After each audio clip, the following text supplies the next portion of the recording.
What's going on, Living Corporate? It's Tristan of Layfield Resume Consulting, and I'm back to bring you not necessarily a tip, but more of a personal testimony. This week, I want to talk about how the struggle is real and how we all need to give ourselves grace. Shout out to my best friend who said that to me at least 100 times last week or so.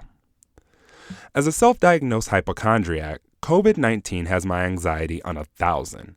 I've struggled to get started in the morning. My focus is at record lows, and all I've wanted to do is sit and process. Over the last couple of weeks, the narrative we've all been hearing from LLC Twitter and Instagrampreneurs is that now is the time to be productive. Each time I logged in, no matter the platform, I felt this overwhelming sense of shame, like I wasn't doing enough or not taking advantage of this time enough. But I literally have not had the energy to continue with business as normal. So I'm calling BS.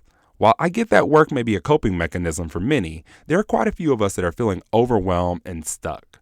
We're all experiencing something that the majority of us have never experienced in our lives and hopefully never will again.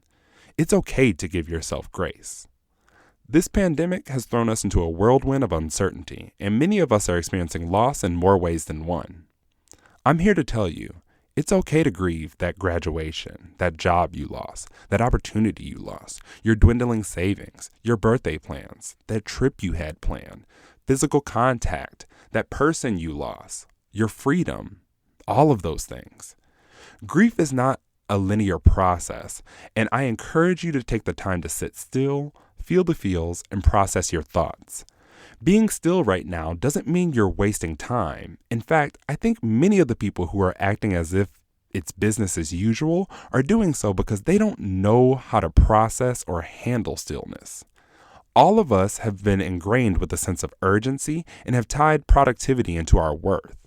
This may be the first and only time in our lives where we as a collective can sit, process, reflect, and just be.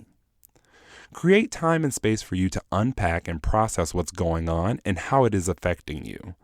Once I gave myself that time, I found it has opened up more mental and emotional space to be productive because I've been able to focus on the things I can control. Remember, resilience is not time-bound. In stillness, we can find peace. Be kind to yourself, stay inside, and stay safe.